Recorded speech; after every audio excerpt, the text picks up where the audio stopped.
30 days 30 crochet চ্যালেঞ্জের আজকে হচ্ছে ডে 11। আর আজকের আমি বানাবো এই পাপ ফ্লাওয়ারটা, যেটা বানানো খুব সোজা। তো এর জন্য আমাদের যেগুলো প্রয়োজন, প্রথমে হচ্ছে ইয়ান। এখানে আমি গঙ্গার অলিভিয়া ব্র্যান্ডটা ইউজ করছি।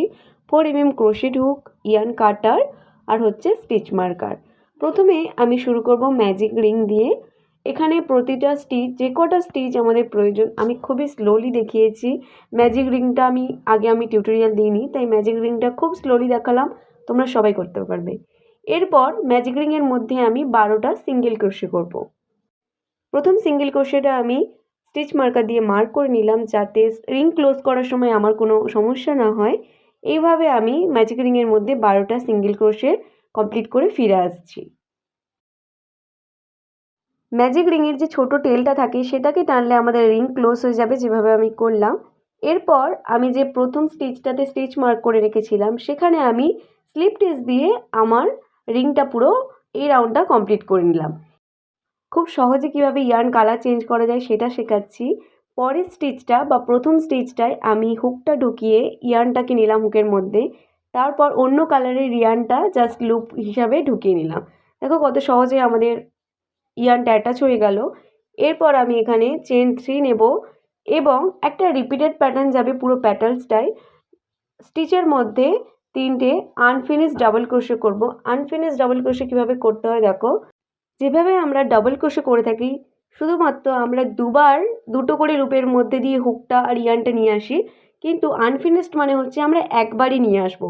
আবার আমরা ইয়ার্ন নেব, আবার হচ্ছে দুটো লুপের মধ্যে নিয়ে আসবো, একটা লুপ আমাদের হুকের মধ্যে থেকে যাবে। এইভাবে আমি একটা স্টিচে 3বার করব এবং নেক্সট স্টিচে একটা স্টিচে 3বার করলাম আনফিনিশ ডাবল ক্রোশে।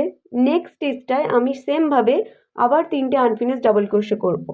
টোটাল এইভাবে আমাদের 3টে আনফিনিশ ডাবল ক্রোশে করলে দুটো স্টিচে আমাদের টোটাল লুপ হবে আমাদের হুকের মধ্যে 7টা।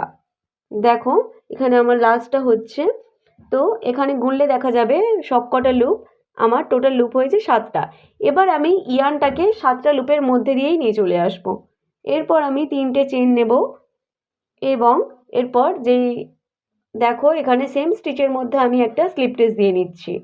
দিলে আমাদের একটা জিনিস খেয়াল রাখতে হবে, এই যে পাপটা হচ্ছে স্লিপ স্টিচের মুখটা ব্যাক সাইডে যেন দেখা যায়, তাহলে আমাদের পাপড়ি দেখতে খুব সুন্দর হবে। এরপর সেমভাবে আমি 6টা পাপড়ি তৈরি করে নেব পেটালস। এবার আমি সেমভাবে 3টে চেন নিলাম। আমি আরও একবার স্লোলি দেখিয়ে দিচ্ছি পরের পাপড়িটা, যাতে না তোমাদের কোনো রকম বুঝতে অসুবিধা হয় বা ব্যাকে যেতে হয়। দেখো 3টে চেন নিলাম, তারপরে আবার নেক্সট স্টিচটায় আমি 3টে আনফিনিশ ডাবল ক্রোশে করব। সেমভাবে এখানে একটা দুটো হয়ে গেছে, এটা 3 নম্বর। সেমভাবে পরের স্টিচটায় আমি আবারও 3টে আনফিনিশ ডাবল ক্রোশে করছি। মাঝে কয়েকটা কথা বলে নিচ্ছি আমি, তোমরা অনেকেই ভিডিও দেখছো, সাবস্ক্রাইবও করছো, কিন্তু ভিডিওতে লাইক কমেন্ট করছো না। এইভাবে করলে আমি তো উৎসাহ পাবো না। তোমরা দয়া করে যারা যারা ভিডিও দেখছো, দয়া করে একটা শেয়ার না করতে পারো, লাইক কমেন্ট করে দিও, যাতে আমি আরও নতুন নতুন টিউটোরিয়াল নিয়ে আসতে পারি।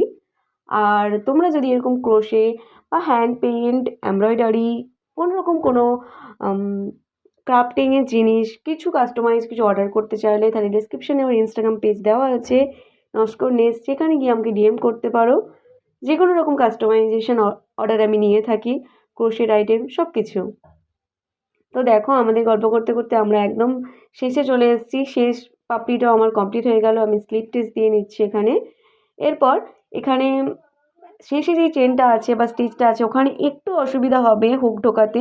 তোমরা একটা ছোট সাইজের হুক নিতে পারো পার্টিকুলার ওইখানে, না নিলেও কোনো সমস্যা নেই। এরপর আমি ব্যাকে একটা চেন 1 দিয়ে নিলাম এবং দুটো ইয়ার্ন আমি কাট করে ফ্যাশন আপ করে, দেখো আমাদের একদম রেডি পাপ ফ্লাওয়ারটা। কতটা ইজি ছিল, একটা রিপিটেড প্যাটার্ন। টিউটোরিয়ালটা কেমন লাগলো কমেন্টে জানিও, চ্যানেল সাবস্ক্রাইব করে দিও। দেখা হবে নতুন ভিডিওতে।